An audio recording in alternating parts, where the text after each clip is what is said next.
never going to listen to a patient, but they're going to make the ultimate decisions based on what that patient's going to get. With that, I yield back to my colleague. But that board was made essential by decisions that were made in the health care bill. In the health care bill, we took $500 billion, $500 billion, that should have stayed with Medicare to solve Medicare problems. The doc fix is one of the big problems that we need to solve. It's up to about, I think, $230 billion that we need to do that. That'd be a pretty good chunk out of this. And unless that's done, people won't be able to see a doctor. And I keep saying, if you can't see a doctor, you really don't have health insurance. And that's what we're going to be doing to our seniors. We cut $135 billion from hospitals. We cut $120 billion from the 11 million seniors that are on Medicare Advantage. We took $15 billion from nursing homes, and we took $7 billion from hospices. And we spent it on programs that have nothing to do with Medicare or those things. That's fraud. And it shouldn't have happened. The CBO actuary and the chief Medicare actuary have acknowledged this reality. Incidentally, the chief Medicare actuary says that the program's going to go broke in 2024. CBO says it's going to happen in 2016. 2016 is pretty short term to be fixed. I think that 2024 is short term. So whichever estimate you want to take, Medicare is in trouble, and $500 billion should not have been taken out of it. That $500 billion should have been dedicated to fixing Medicare. We still have to fix Medicare, and the only solution we've come up with is the one that the senator from Oklahoma, Senator Coburn, mentioned, which is to form this new board with surprising powers that are going to be able to cut some more in Medicare, so that it doesn't look like we stole $500 billion from Medicare. Senator Burr is on the committee. He's had to sit through a lot of the hearings and a lot of the amendments that were never passed from our side that would have fixed this, and I'm sure that he has some comments. Well, I thank the senator from Wyoming and my colleague from Oklahoma. We have worked on this. We've spent tireless hours trying to save not just Medicare, but health care as we know it in America today. And I think what you've already understood is that we've put in place mechanisms in law that will dismantle health care that the American people feel comfortable with, that has served them well, and that we agree is way too expensive. But if you just look at the examples that Dr. Coburn's talked about, IPAB, an independent board that will make coverage decisions and reimbursement decisions. Well, when you cut reimbursement, you're going to chase doctors out of the system. As you cut reimbursements, you're going to defund the hospital's ability to keep the door open in rural America. But let's look at the things that aren't obvious. What does that effort by IPAB do to innovation in health care? What companies are going to go out and put $1 billion on the line for development of a new drug or a device, given that they don't think they can recover enough through the reimbursement system to cover their research and development, much less the approval process of the products? It would be a vastly different America if, in fact, all these drugs that are breakthroughs and the devices that are so effective in keeping us living longer are sold in Europe and South America and Asia, but not in the United States, because we've now developed a health care system that doesn't allow them the ability to recover that money. Match that with the lack of choice. Today, in this country, we have choice. As a matter of fact, as a federal employee, I can pick from probably 30 different health care plans, the same one that every federal employee can choose from. Now, all of a sudden, in a health care bill, we've said to seniors, you know that Medicare Advantage, which allowed you choice, you could choose a provider other than the federal government. Well, we're going to take that away from you. We didn't really take it away. We just said we're not going to reimburse them to the degree that lets them offer the plans. But let's look at what Medicare Advantage provided for seniors. It provided a wider array of benefits than does traditional Medicare. It's good for some. They've chosen it. It won't be good for them in the future if this health care bill is not reversed, because through the actions of IPAB and through the explicit language of the bill, Medicare Advantage will not be an advantage anymore. And everybody will have to default to the government plan that probably won't be as expansive with preventative care. I know that the senator from Wyoming knows in North Carolina, we sort of lead the country as the model of medical homes. We're on the verge there of trying to put seniors into medical homes. We've already done it with a Medicaid population. Now, we've saved money, but my state of North Carolina this year has a gap of about $500 million in Medicaid. The people we're responsible for and the money we've allocated for it, even though over the last 3 years we have saved almost $1 billion by being creative at how we designed our Medicaid program. This health care initiative, with no input from any state, will double the population of Medicaid beneficiaries in North Carolina. And what have we done? We've shifted the responsibility down to the state at the state taxpayer level. We didn't magically change anything in health care. We're just reallocating where we're collecting the money from. And every state's the same. They underpay for reimbursements under Medicaid. Doctors limit the number of patients that they see that are Medicaid patients. Now imagine what happens when we double the size of the Medicaid population in America. Hospitals don't have the ability to limit. They're under federal law that says when you show up, you got to see them. What we're going to do is probably attempt to bankrupt the infrastructure that we've got for health care in this country, for the simple reason that rather than fix health care, we just came up with creative ways to pay for it, or in the case of IPAB, the Independent Advisory Panel, we figured out an external way from Congress to cut the reimbursements to doctors and to hospitals and to limit the coverage of all plans where it doesn't have to go through a legislative process in Washington. We're not always the finest example of laws, legislation becoming laws.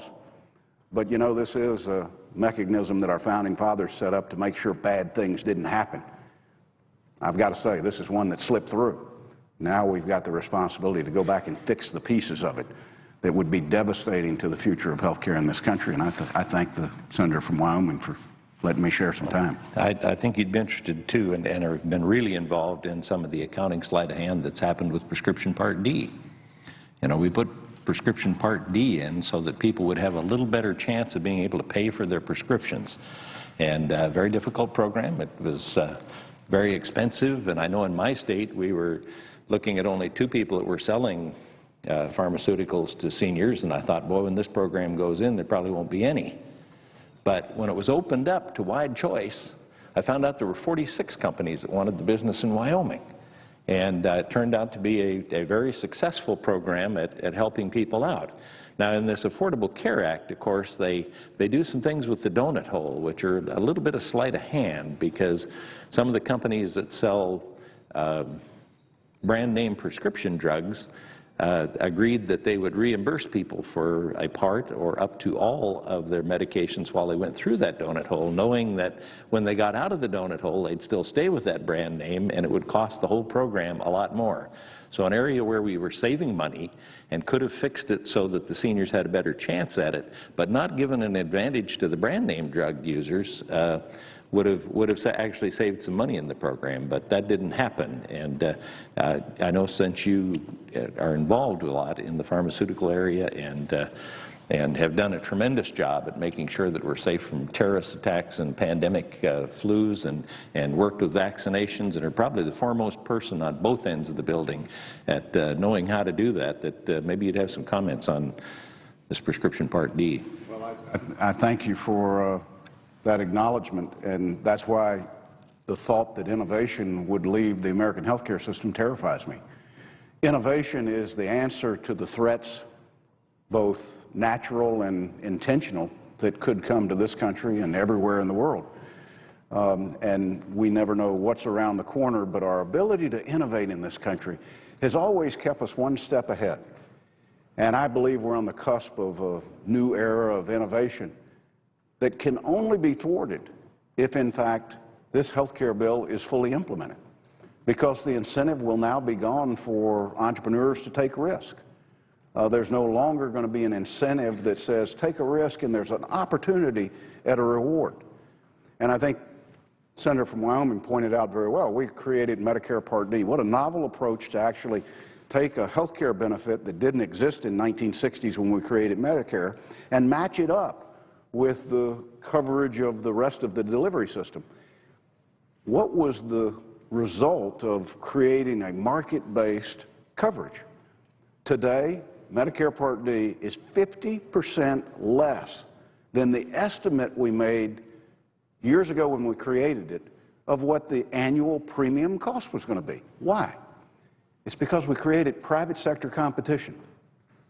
We didn't create government plans. It probably would have been much easier just to say, okay, we're just going to supply a benefit for every senior in the country.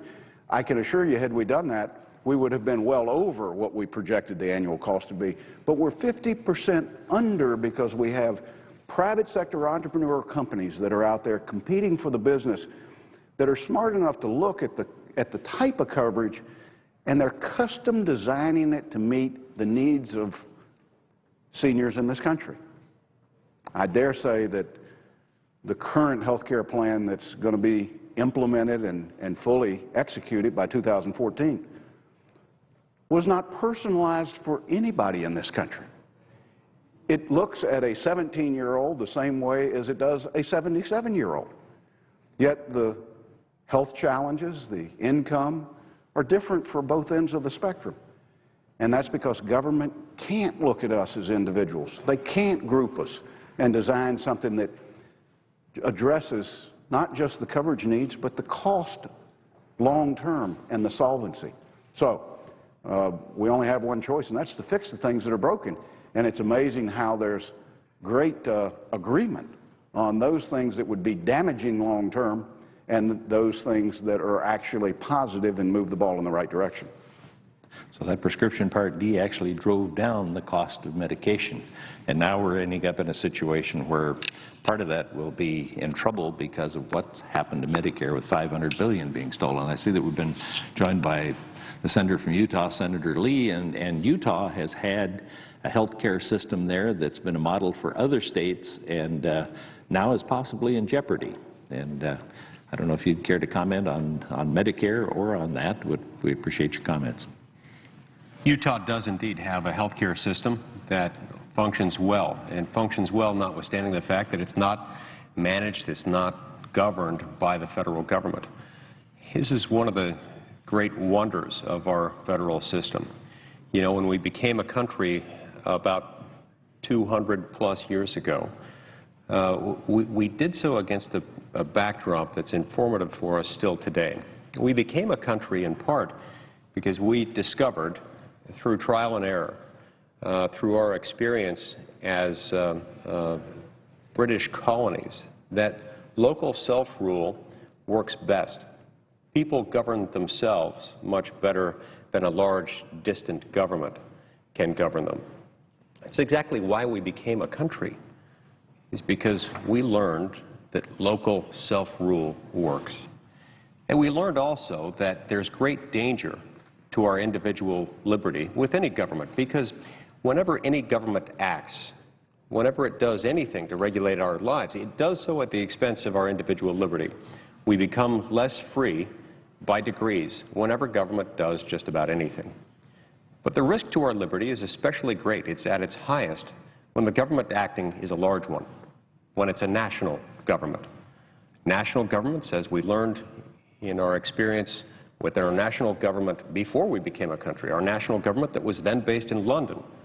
National governments tend to tax us too much. They tend to regulate us too heavily. They tend to be inefficient. They tend to be slow to respond to our needs, in part because they're operating so distantly from where many of the people reside. And so when we became a country, we left most of the powers at the state and the local level. We eventually came up with this document, this almost 225-year-old document that has fostered the development of the greatest civilization the world has ever known. And in that document, we came up with a list of powers that a national government must have in order to survive. And we kept that list fairly limited. We said the national government needs to have the power to provide for our national defense, to regulate commerce or trade between the states and with foreign nations and with the Indian tribes, to protect trademarks, copyrights, and patents, to establish a uniform system of weights and measures, to come up with a system of bankruptcy laws, laws governing immigration and naturalization, and a few other powers. But, you know, that's basically it.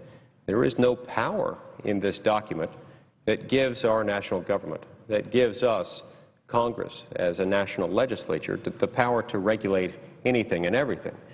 There is nothing in this document that gives Congress what jurists and political scientists refer to as general police powers. That is, just the power to come up with any law that Congress might deem just and good and appropriate and advisable at any moment.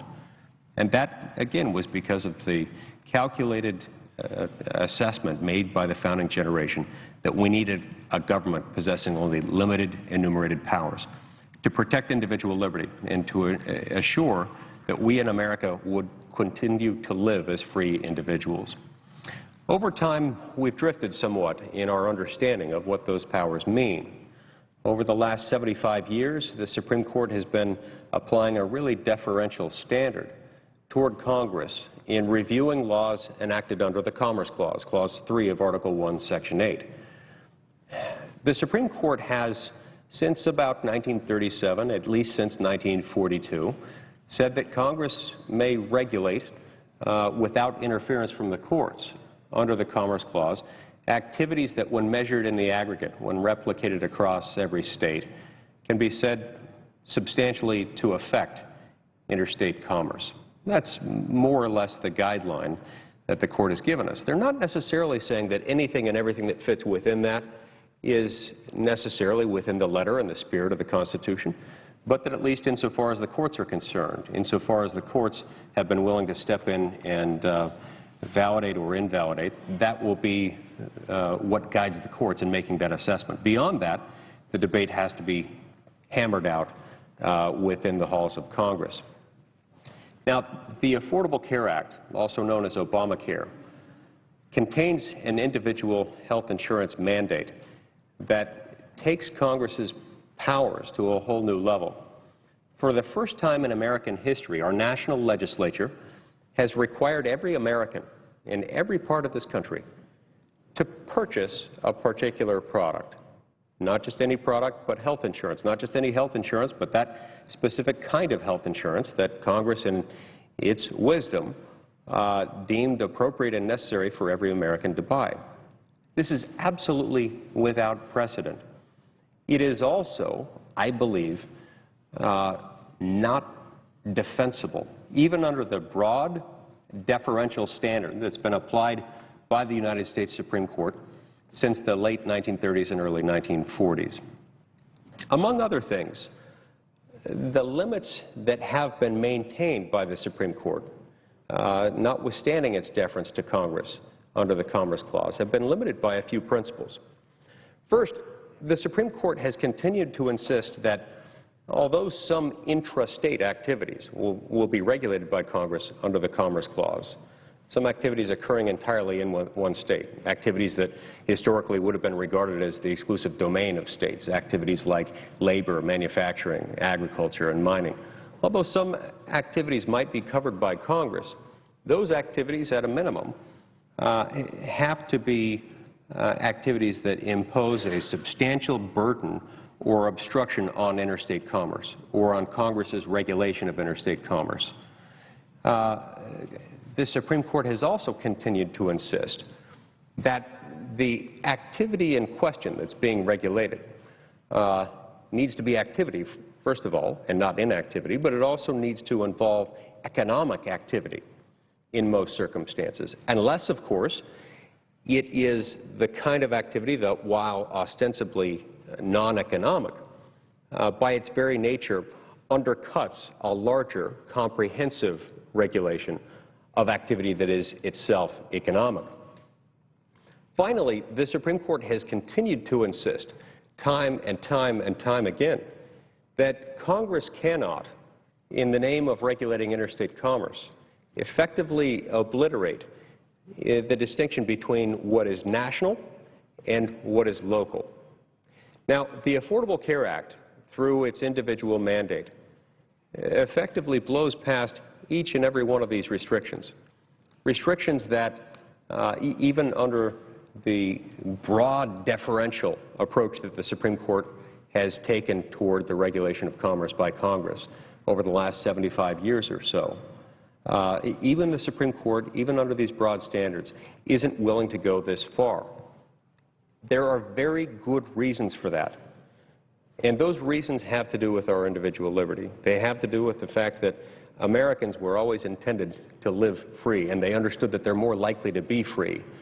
When decisions of great importance need to be hammered out at the state and at the local level, that is, unless those decisions have been specifically delegated to Congress, specifically designated as national responsibilities. This one is not. Decisions about where you go to the doctor and how you're going to pay for it are not decisions that are national in nature, according to the text and spirit and letter and history and understanding of the Constitution. They are not, and they cannot be.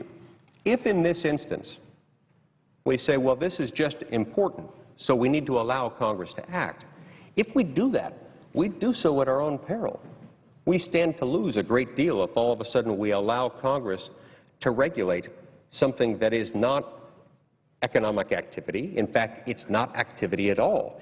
It's inaction. It's a decision by an individual person whether to purchase anything, whether to purchase health insurance, or if so, what kind of health insurance to purchase.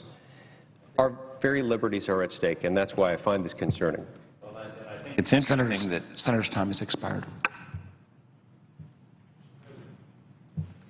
Okay. 30 minutes of consent. I'd ask unanimous consent that we get another 2 minutes. Without objection.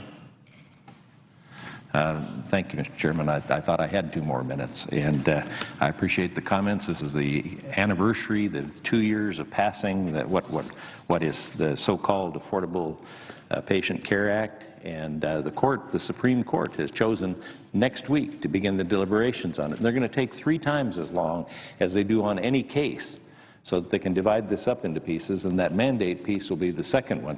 One that they probably won't be going into is this Medicare problem. We're going to have seniors that are going to be without care, and because we've taken $500 billion out of Medicare when it needed a doc fix and it needed a whole bunch of other things, and particularly in rural areas where there are critical access hospitals, rural health clinics. And can any reasonable person believe that you can cut $500 billion from a program and not affect its impact on patient care?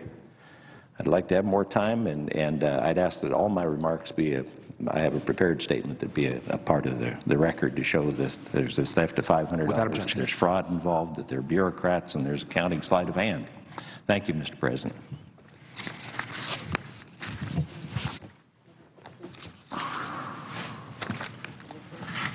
Morning business is closed. Under the previous order, the Senate will resume consideration of H.R. 3606, which the clerk will report. Calendar number 334, H.R. 3606, an act to increase American job creation and economic growth by improving access to the public capital markets for emerging growth companies. Under the previous order, the time until 12:30 p.m. will be equally divided between the 2 leaders or their designees. Senator from Michigan. Mr. President, I would ask that I be yielded 10 minutes. Without objection. Mr. President, in a few hours, after votes on 2 amendments that I hope we will pass, we're going to vote on final passage of the House of Representatives passed bill, a so-called jobs bill. I'm going to vote against passage of this bill because it would remain far too deeply flawed, even if the 2 amendments were passed, to justify passage by the Senate. I'm going to vote no on this bill because it will significantly weaken existing protections for investors against fraud and abuse. The supporters of this bill claim it will help to create jobs. They have even titled it the Jobs Act. But there is no evidence it will help create new jobs. There's not one study that its proponents have shown us how repealing provisions that protect us from conflicts of interest in the research coverage of companies with up to $1 billion in revenue will create jobs. Nor is there evidence that removing transparency and disclosure requirements for very large companies will create jobs. nor is there evidence that allowing unregulated stock sales to those unable to assess or withstand high-risk investments will create jobs, nor is there much else in this bill that will even arguably help create jobs. It will, however, take the cop off the beat relative to the activities of some huge banks, and it will threaten damage to the honesty and integrity of our financial markets. Now, that is a mistake in its own right. We should value honesty and integrity in markets as in all things, and legislation that creates new opportunities for fraud and abuse should be amended or rejected. But the damage done by this bill to the integrity of our markets will also work against the purported goal of this bill, the encouragement of investment to create jobs. By making our financial markets less transparent, less honest, and less accountable, this legislation threatens to discourage investors from participating in capital markets. That damage would make it harder, not easier, for companies to attract the capital that they need and to hire new workers. Our capital markets are the envy of the world, and that is in part because we recognize that efficient markets that help businesses raise capital and aim to match up investors and companies need transparency and they need financial integrity. But this bill would not allow companies to make will allow companies to make fewer disclosures and will remove important investor safeguards. They will increase, this bill, many types of risks to investors, including the risk of outright fraud. And I want to focus on a few of the many serious flaws in this bill. First, it harms investors by allowing a wide range of companies to avoid basic requirements for disclosure and transparency. It does that by changing the threshold at which companies are considered large enough and their stock is widely enough held to trigger those disclosure requirements. Today, companies are generally required to register with the SEC and meet basic requirements for financial transparency and accountability if they have 500 or more shareholders. The bill before us would raise that exemption to 2,000 or even more shareholders. It would even raise the level at which banks can deregister from 300 to 1,200 or more shareholders, regardless of the bank's size in terms of assets. These changes will allow even very large companies with several thousand shareholders to avoid telling regulators, shareholders, and potential shareholders even the most basic information about their finances and to avoid important accounting standards. Second, this bill harms investors by allowing companies to make largely unregulated private stock offerings to members of the public. Today, such inherently risky, unregulated offerings cannot be advertised to the public and are generally limited to shareholders who are financially able to absorb the risks involved. But the House bill allows advertisement of these unregulated offerings to the general public. It will allow TV ads for get-rich-quick schemes with almost no oversight. Advertisers could pitch these risky investments in cold calls to senior citizens centers. That's why groups such as AARP are deeply concerned about what these changes will do to senior citizens, who are often the targets of financial fraud and abuse. Third, this bill abandons a lesson that we learned all too painfully during the dot-com crisis of the 1990s. At that time, investment banks seeking to underwrite initial public offerings, which is a lucrative line of business, engaged in brazen conflicts of interest. They sought this business by promising companies about to go public that their research analysts, who investors depend on for honest, impartial advice, would give favorable coverage to their stocks in exchange for the underwriting business. In company after company, investors were misled about the strength of new stocks by investment banks engaging in this conflict of interest. This abuse helped to feed a stock bubble that, when it burst, wiped out investors, evaporated companies, and it devastated the economy. The NASDAQ index still, to this day, has not recovered from that bubble. As a result, regulators put up barriers designed to end these conflicts. But the House bill before us knocks down those barriers. It is astonishing that we would forget these lessons and allow the return of such blatant conflicts of interest. Fourth, this bill will allow very large companies, companies with up to $1 billion in annual revenue, to make initial public offerings without complying with basic disclosure and accountability standards. These companies would be able to avoid compliance with accounting and disclosure rules to help give investors accurate information on the company's finances. They would not have to obey standard accounting rules or have auditors certify that they have adequate internal controls. Many of these rules were adopted in response to high-profile accounting frauds, such as Enron and WorldCom. Some were recently enacted in the Dodd-Frank Act in the wake of the financial crisis. And yet, while our economy is still recovering from the damage of the most recent crisis that arose in large part as a result of deregulation, we are about to consider undoing safeguards that we created in that wake. The $1 billion limit of the House bill will allow nearly 90% of the IPOs to avoid even the most basic disclosure standards. With these provisions, we will essentially ask America's investors to place their capital at risk almost blindly, with little, if any, reliable information about the companies seeking their investment. It defies common sense to argue that investors will be more likely to put their money at risk and therefore help to create jobs in that kind of environment. Mr. President, this is a bad bill, and because debate was closed off and amendments severely limited, we will not be able to fix nearly enough of it. But we will hopefully remedy a few of its flaws in amendments that we're going to be voting on.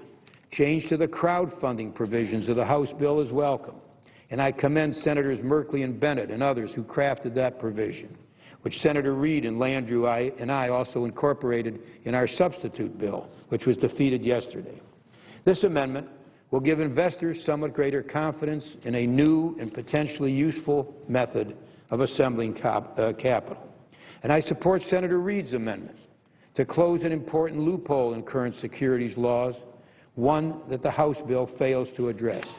With this amendment, it will be harder to evade registration and disclosure requirements by using shareholders of record who exist only on paper, but who hold shares for large numbers of actual beneficial owners.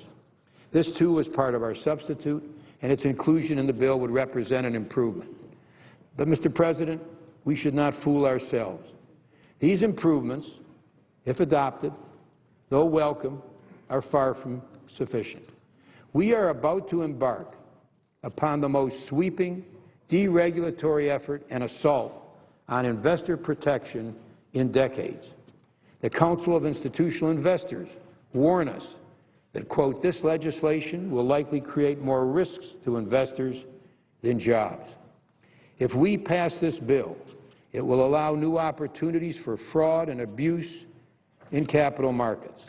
Rather than growing our economy, we are courting the next accounting scandal, the next stock bubble, the next financial crisis. If this bill passes, we will look back at our votes today with deep regret. We should not adopt this bill today. We should return it to committee. We should have hearings. We should have opportunities to amend this bill. Adopting this bill will put us in a position of the most massive and mistaken deregulation of our capital markets in decades. Mr. President, I yield the floor. And before I do that, however, I have 13 unanimous consent requests for committees to meet during today's session. They have the approval of the majority and minority leaders, and I ask unanimous consent that these requests be agreed to and that these requests be printed in the records. Objection. So ordered. And I yield the floor.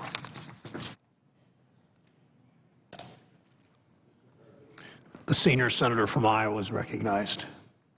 Mr. President, soon around the 12:30 hour, or one of the 7 votes this afternoon, we're going to be voting on cloture on the Stock Act.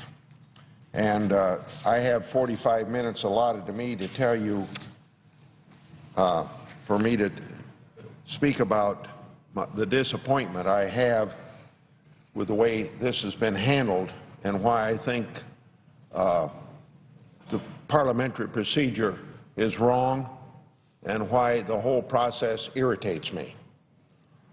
Bipartisanship happens to be alive and well here in Washington, D.C., where most of our constituents feel it's never working. Earlier this week, we had the Republican majority leader of the House and the Democrat majority leader of the Senate, and that's bipartisanship, work together to thwart the will of 60 senators and 286 members of Congress. The end result is, as well-meaning as the people behind this maneuver might be, the end result is that 60 members of the Senate are going to be denied an opportunity to pursue what they had previously voted for, and 286 members of the House of Representatives co-sponsoring the language of my amendment are not going to have a chance to do what 286 members of the House wants to do. And as I said, this is bipartisanship, but it's not the kind of bipartisanship cooperation intended or not that this nation deserves. I won't ascribe motives to anyone in this body, but I know that today's actions only serve the desires of obscure and powerful Wall Street interests, and it undercuts the will of the overwhelming majority of Congress that I just described. And it's once again an example of Wall Street being heard in Washington and maybe the common person throughout the United States not having its will expressed. This process took a common sense provision supported by a majority of both houses of Congress, and they simply erased it. In other words, you got to remember here, when you have a 60-vote requirement in the United States Senate, you know what that 60-vote requirement's really meant to do, that no amendment under a 60-vote requirement is ever going to be adopted. And that was surely the motive behind the 60-vote requirement for the amendment that I got adopted when this bill was first up, because the Democrat leader voted against it, the Republican leader voted against it, the Democrat manager spoke against it, and the Republican manager was against it.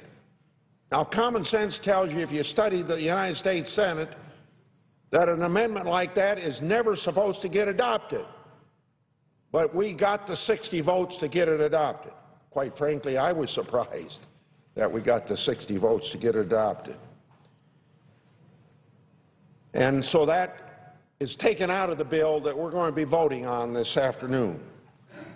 My amendment simply says that if you seek information from Congress or the executive branch to trade stocks, Congress, the executive branch, and the American people ought to know who you are. Nobody's saying you can't do it, but you ought to know who they are. And you do that through the process that everybody ought to know who the lobbyists are.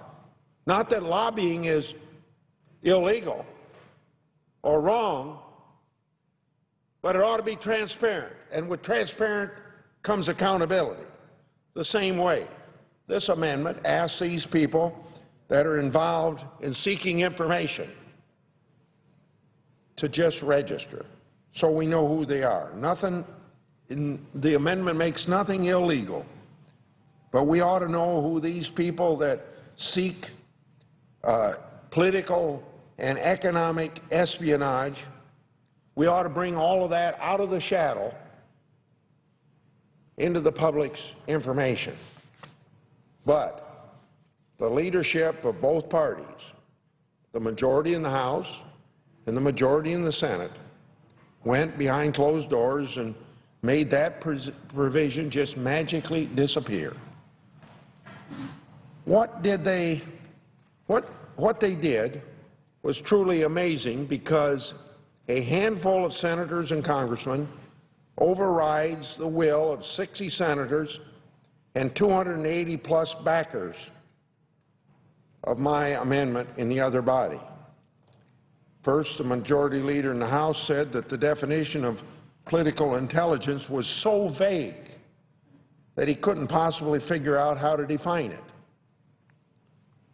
That's the excuse given for stripping any regulation of political intelligence, or my words, or political and economic espionage from the Stock Act when it was taken up in the House of Representatives. Now, let me tell you why that excuse is truly amazing to me and quite a surprise. Because the House of Representatives put in a diluted provision that uses the very same definition that I had in my bill of what political intelligence gathering is. And then by taking out my language, putting in theirs, they got it done because it was an excuse that the language I had in my amendment was so vague. But you know what? They took that very same language and put it in their amendment, calling for a study of political and economic espionage and political intelligence, and used it. So let me go back to Section 7, Part B, and quote, starting to quote, definition. For the purposes of this section, the term political intelligence shall mean information that is derived by a person from direct communications with an executive branch employee, a member of Congress, or an employee of Congress, and provided in exchange for financial compensation to a client who intends and who is known to intend to use this information to inform investment decisions. End of quote.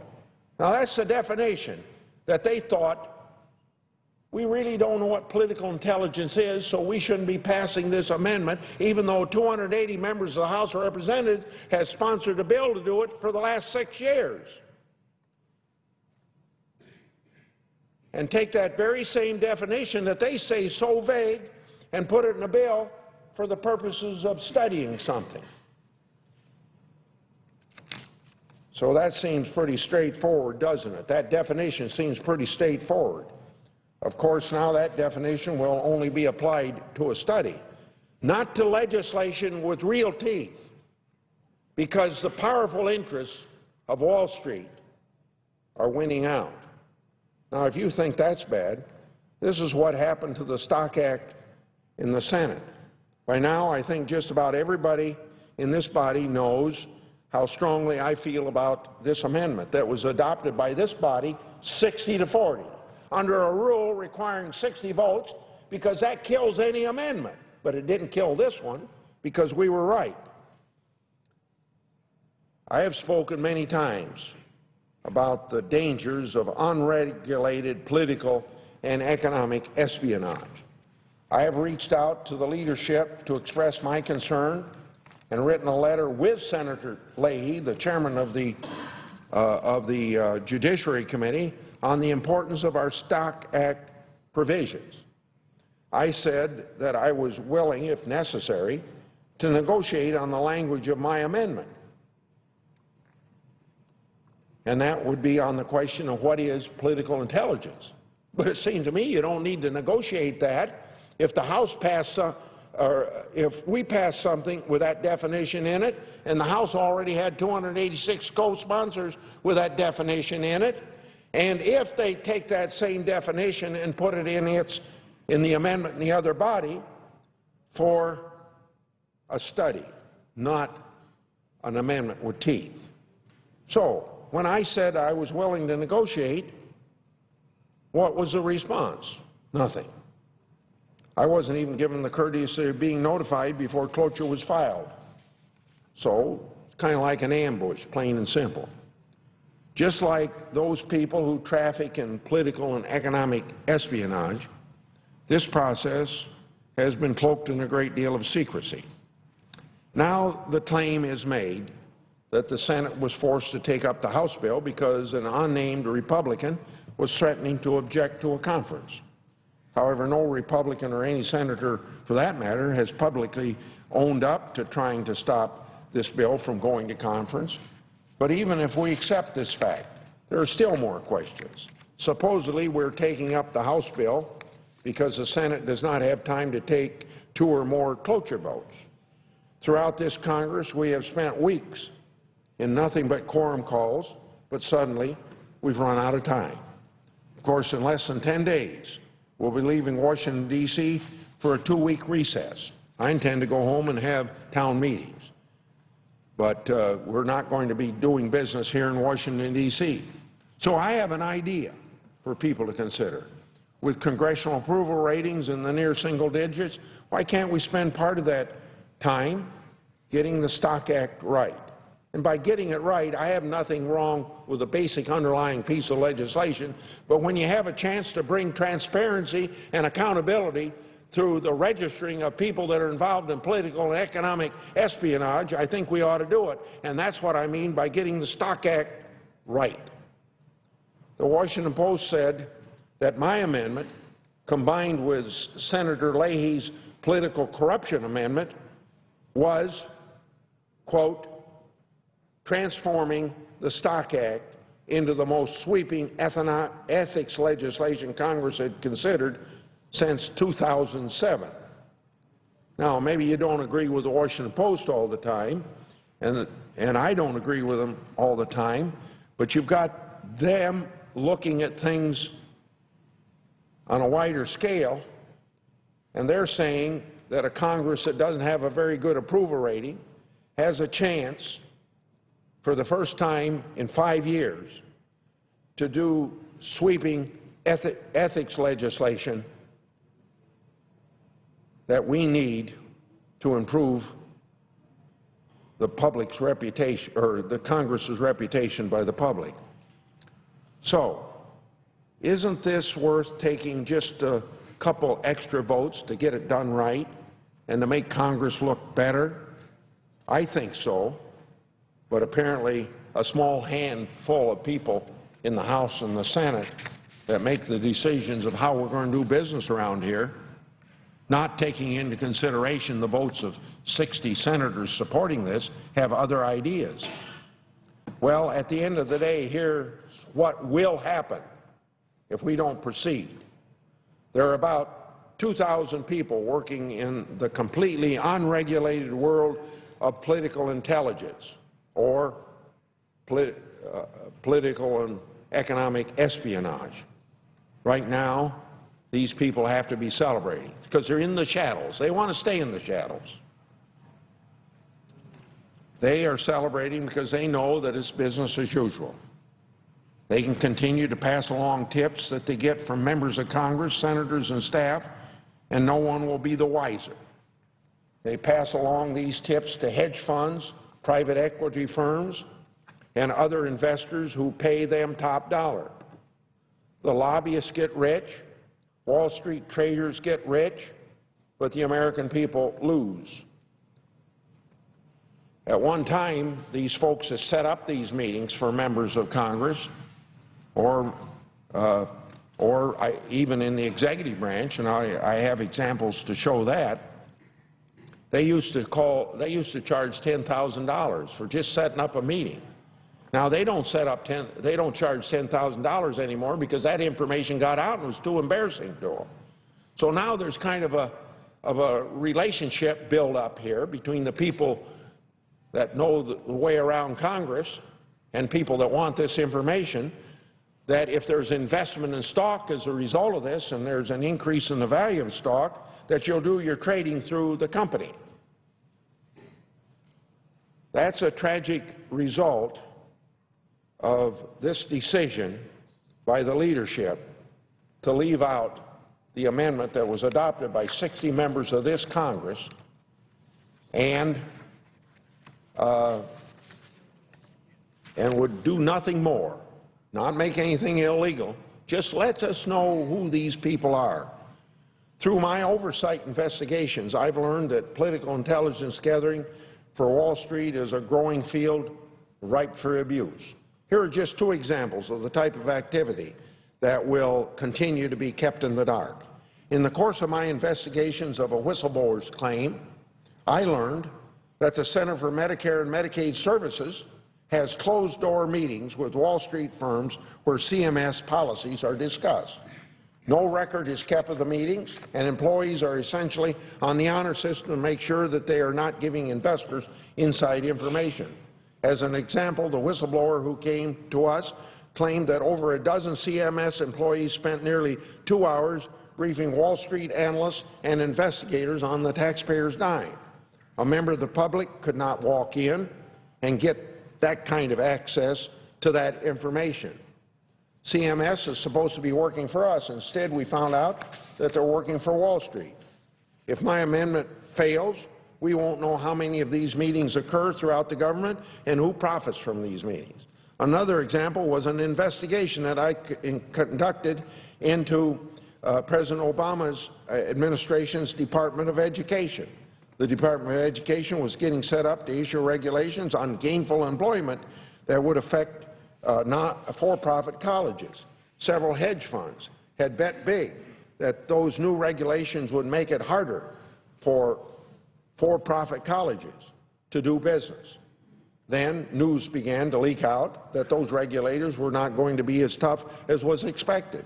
Suddenly, for-profit stocks began to rise, and these hedge fund investors reached out to their friends in the Department of Education. This is from an actual email that my investigators uncovered. It was sent from Stephen Eisman, a hedge fund investor, to David Bergeron. He was part of a team in charge of writing these regulations. Quote from the email, "I know you cannot respond, but for your information, education stocks are running because people are hearing DOE is backing down on gainful employment," end of quote. To translate that on Wall Street jargon, the term running means that a stock is going up. Within minutes, this email was marked high importance and forwarded to senior-level political appointees. These appointees included James Cavall, the Deputy Undersecretary, and another policy expert at the Department, and Phil Martin, the Secretary of Education's confidential assistant. To this day, we do not know why the Department's higher education policy experts needed to know that a hedge fund investor was losing money. What we do know is that for-profit stock dropped significantly, and if you bet big that these stocks would drop, you likely made a lot of money. When the Department of Education answered my questions, they admitted to my staff that this email was not a proper contact. In addition, the Department of Education's Inspector General is investigating the gainful employment rulemaking process. These are just two examples in two government agencies, but reports like this are just the tip of an iceberg. The more power Washington, D.C. has, the more it affects financial markets. And the more it affects financial markets, the more people on Wall Street want to pay for information about what is going to happen here in this island surrounded by reality that we call Washington, D.C. Usually, the only way that any sort of ethics reform gets done around here is that someone gets caught. With political intelligence, we have the opportunity to create transparency before the next scandal occurs.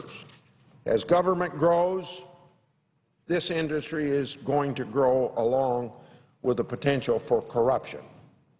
The question is, what are we going to do about it? Transparency is the simplest and least intrusive solution. And if transparency doesn't do the job, then you can legislate. But I have found out in so many of my investigations over the last 20 years that if you bring transparency to something, get it out in the open, it tends to correct itself.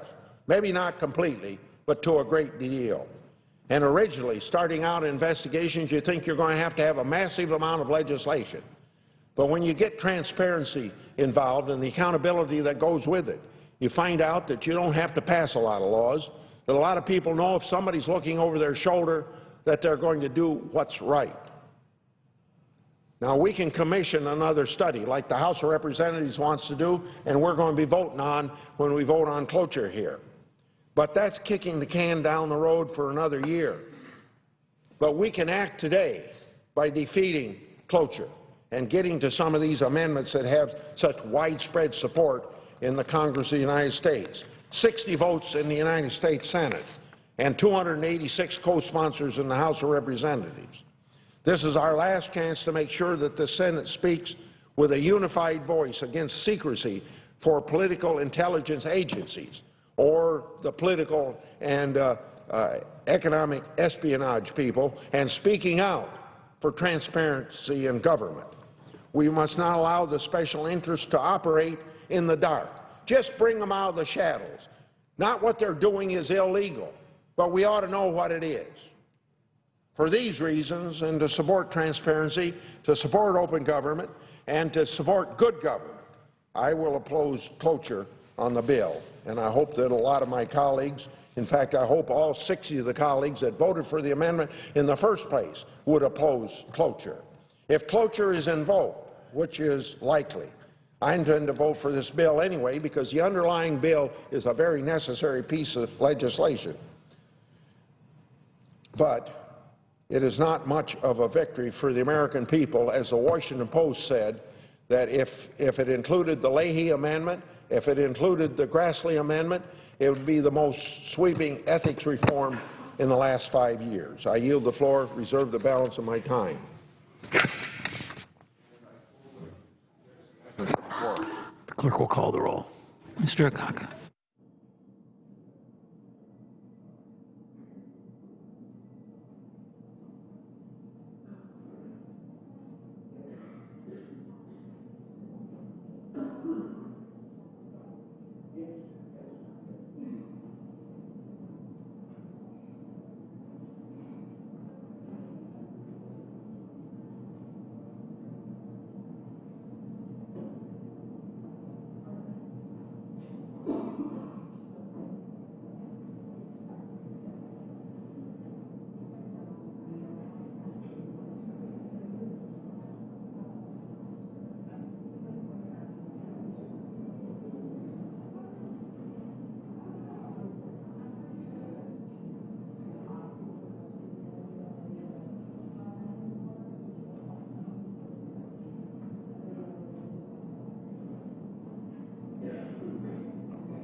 The Senate plans to finish work today on the Small Business Capital Bill, which eases regulations on raising funds and taking a small business public. They will vote on 2 amendments at about 12:30 Eastern, adding restrictions to crowdfunding, that's raising funds online, and requiring additional disclosure by small businesses' initial public offerings, the IPOs. If either amendment passes, the bill will go back to the House. If the amendments are defeated, the bill will go to the President for his signature. Senators will also vote on several judicial nominations, again at about 12:30 Eastern.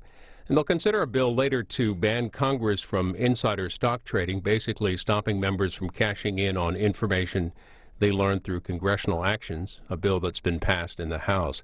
Meanwhile, in the House, they're wrapping up work on a bill which repeals part of the 2010 health care law, the Independent Payment Advisory Board, and also caps some Medicare payments. Votes are underway in the House. That's live on C-SPAN.